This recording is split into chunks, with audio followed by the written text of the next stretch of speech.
अस्सलाम वालेकुम my YouTube family.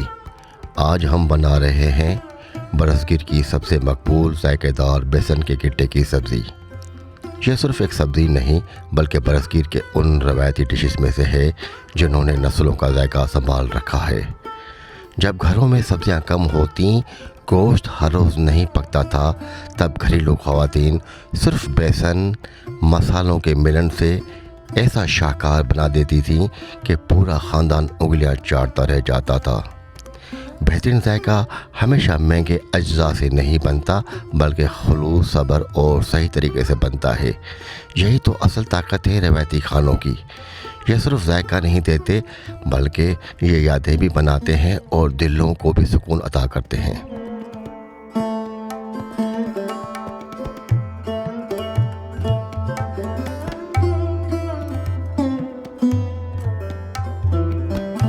सबसे पहले गट्टे तैयार करने का मरहला शुरू होता है। बेसन में नमक, लाल मिर्च, हल्दी, धनिया पाउडर, अजवाइन, थोड़ा सा तेल और हस्बे ज़रूरत पानी डालकर एक नरम मगर मजबूत आटा गूंदें।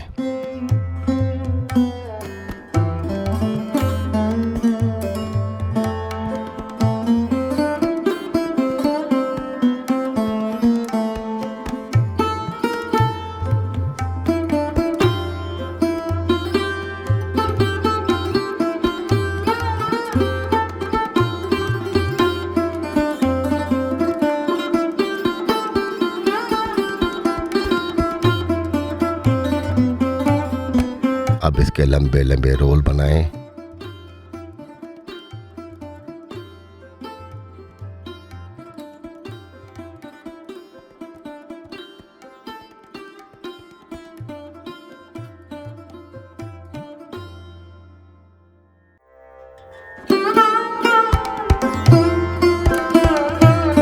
पानी को अच्छी तरह उबालें और ये रोल उसमें डाल दें।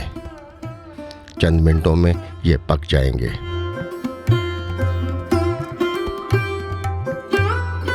कम से कम 10 से 15 मिनट का टाइम दें ताकि ये अच्छी तरह से पक जाए। जब ये पक जाए तो इन्हें छान लें, इसका पानी महफूज कर लें। बाद में शोरबे में ये पानी काम आएगा।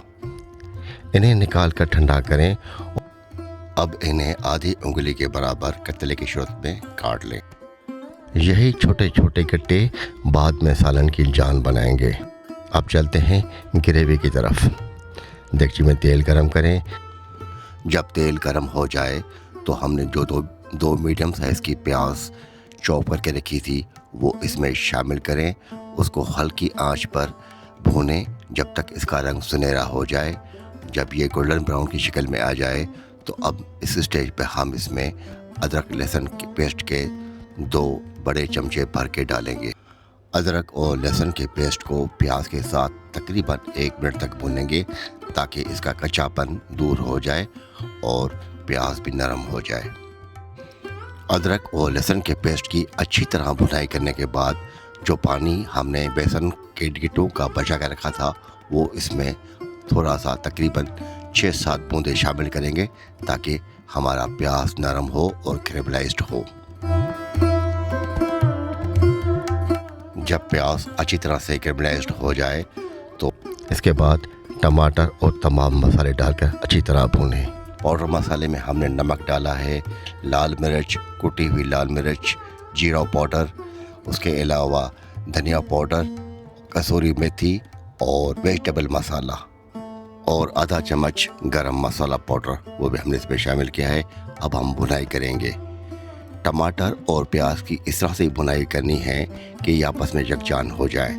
अब इस स्टेज पे हमने जो गट्टे काट के रखे थे वो भी इसमें शामिल करेंगे। इसको मिक्स करेंगे और अच्छी तरह से इसकी भुनाई करेंगे। इस स्टेज पे हम नमक और मसालों को भी चेक करेंगे।